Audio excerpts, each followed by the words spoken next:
السلام علیکم ورحمۃ اللہ وبرکاتہ۔ بسم اللہ، الحمد للہ والصلاة والسلام علی رسول اللہ وعلی آلہ وصحبہ ومن والاه۔ محترم ناظرین، حمد و صلوات کے بعد آج کچھ باتیں میں آپ کے سامنے قربانی اور اس کی عظیم حکمت کے بارے میں رکھنا چاہتا ہوں۔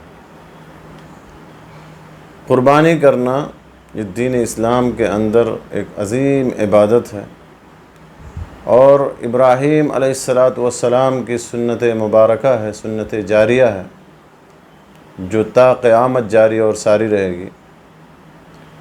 اور اس کا مقصد جو ہے اللہ تبارک و تعالیٰ نے قرآن پاک میں خود بیان کیا کہ قربانی کا مقصد صرف جانور کو ذبح کرنا نہیں ہے، صرف خون بہانا نہیں ہے، بلکہ قربانی کا مقصد، اصل مقصد ہے تقوی اور پرہیزگاری۔ قربانی کا مقصد ہے دل کی پرہیزگاری، دل کی نیت، دل کا ارادہ۔ اللہ تبارک و تعالیٰ قرآن پاک میں ارشاد فرماتا ہے لَن يَنَالَ اللَّهَ لُحُومُهَا وَلَا دِمَاؤُهَا وَلَكِنْ يَنَالُهُ التَّقْوَى، کہ اللہ تعالیٰ کو قربانیوں کے گوشت نہیں پہنچتے اور نہ ان کے خون، بلکہ اسے تو تمہارے دل کی پرہیزگاری پہنچتی ہے۔ تو قربانی کا مقصد صرف اور صرف جانور ذبح کرنا نہیں ہے، کیونکہ جانور کے گوشت پوشت اور جانور کے خون، یہ اللہ تعالیٰ کو اس سے مطلب نہیں ہے۔ اللہ تعالیٰ تو ہمارے اور آپ کے دل کی کیفیت دیکھنا چاہتا ہے، دل کی پرہیزگاری دیکھنا چاہتا ہے، دل کی نیت اور دل کا ارادہ اللہ تبارک و تعالیٰ دیکھنا چاہتا ہے کہ کس نیت سے اور کس عزم سے، کس ارادے سے بندہ قربانی کر رہا ہے۔ اور قربانی سے سب سے بڑا جو سبق ہمیں ملتا ہے وہ ہے تقوی اور پرہیزگاری۔ اور تقوی کا مطلب یہ ہے کہ اپنے اور اللہ تبارک و تعالیٰ کے عذاب کے درمیان رکاوٹ بنانا، ان تجعل بینک و بین عذاب اللہ وقایا، اپنے اور اللہ کے عذاب کے درمیان ڈھال بنانا۔ کیسے؟ بامتثال اوامر اللہ، اللہ کے احکام کی بجا آوری کے ذریعے، اللہ کے احکام کی تعمیل کے ذریعے، و اجتناب نواہی، اور اللہ تعالیٰ کے حرام کردہ چیزوں سے دور رہ کر کے۔ لہذا قربانی سے جو سب سے بڑا سبق ہمیں ملتا ہے وہ تقوی اور پرہیزگاری کا، کہ ہم کس طرح سے اللہ تبارک و تعالیٰ کے راہ پر چلتے ہوئے، کس طرح سے اللہ تبارک و تعالیٰ کے احکام کی تعمیل کرتے ہوئے ہم کس طرح سے اپنے جذبات اور خواہشات کو قربان کر سکتے ہیں۔ اور قربانی کا مقصد ریا، نمود اور دکھاوا نہیں ہے، لہذا ہماری جو قربانی ہونی چاہیے وہ ان چیزوں سے پاک و صاف ہونی چاہیے، ریاکاری سے، دکھاوے سے، شہرت طلبی سے، نام و نمود سے۔ جیسا کہ اکثر دیکھا جاتا ہے کہ بہت سارے لوگ، بہت سارے بھائی جانوروں کی خریداری میں مقابلہ کرتے ہیں کہ کس کا جانور زیادہ بڑا ہے، کس کا جانور زیادہ مہنگا ہے، کس کا جانور زیادہ جو ہے وزن والا ہے۔ جانوروں کے جو صفات شریعت میں بیان کیے گئے ہیں، احادیث میں بیان کیے گئے ہیں، ان صفات پہ جانور کا مکمل اترنا ضروری ہے، جانور کا عیوب سے پاک و صاف ہونا ضروری ہے۔ لیکن اس کا مطلب یہ نہیں ہے کہ ہمیں ایک دوسرے سے، اس میں ایک دوسرے سے ریا اور نمود اور کی خاطر ایک دوسرے سے ہمیں آگے بڑھنے کی کوشش کرنی چاہیے، نام کے لیے، شہرت طلبی کے لیے۔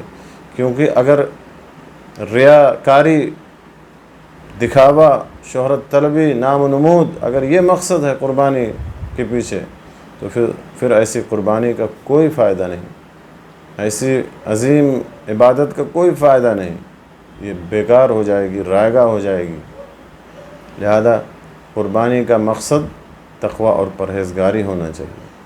ہماری نیت، ہمارے دل کی نیت درست ہونی چاہیے، اور ہمیں نبی صلی اللہ علیہ وسلم کے بتائے ہوئے طریقے کے مطابق جانور کی قربانی کرنی چاہیے۔ نبی صلی اللہ علیہ وسلم کے بتائے ہوئے طریقے کے مطابق ہمیں قربانی پیش کرنی چاہیے، اور نبی صلی اللہ علیہ وسلم نے خود اپنے ہاتھوں سے قربانی پیش کی، خود اپنے ہاتھوں سے جانوروں کو ذبح کیا۔ تو ہمیں بھی اس سنت پر اور اس طریقے پر عمل کرنا چاہیے تاکہ ہمارے اندر شجاعت پیدا ہو، دلیری پیدا ہو، بہادری پیدا ہو، ڈر اور خوف دور ہو، جیسا کہ انس بن مالک رضی اللہ تعالیٰ عنہ کی حدیث میں ہے کہ ضحى النبی صلی اللہ علیہ وسلم بکبشین املحین اقرنین ذبحہما بیدہ وسمى وکبر الی آخر الحدیث، کہ اللہ کے رسول صلی اللہ علیہ وسلم نے 2 میڈھوں کی، 2 دمبوں کی قربانی کی جو سفید اور سیاہ رنگ کے سینگ دار تھے۔ آپ نے ان دونوں کو اپنے ہاتھوں سے ذبح کیا، بسم اللہ کہا اور تکبیر پکارا، اللہ اکبر کہا۔ اور اسی طرح سے اور جو دوسرے احکام اور آداب ہیں ہمیں ان پر عمل کرتے ہوئے قربانی کرنا چاہیے۔ نبی صلی اللہ علیہ وسلم کی طریقے کے مطابق، نبی صلی اللہ علیہ وسلم کی سنت کے مطابق ہمیں قربانی کرنا چاہیے۔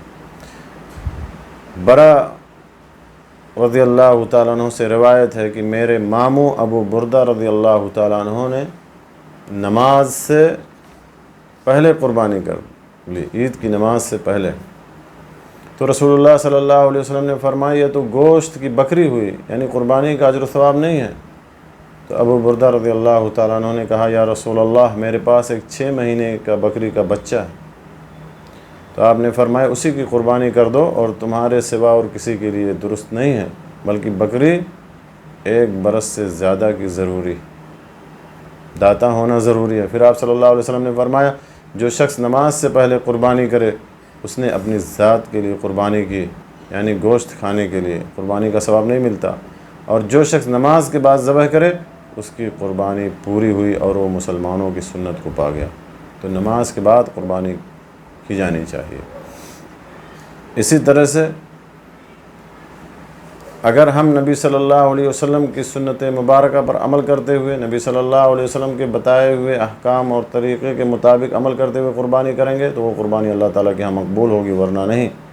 لہذا قربانی کے جو جانور ہوں وہ تمام عیوب سے پاک ہوں، اور جو شرائط ہیں ان شرائط پر پورے اتریں، تب جا کر کے ان کی قربانی صحیح اور درست ہو، ورنہ اگر ان صفات کے خلاف اور ان طریقوں کے خلاف، ان شرائط کے خلاف قربانی ہوتی ہے تو اسے قربانی کا اجر و ثواب، ایسی قربانی کا اجر و ثواب نہیں ملتا۔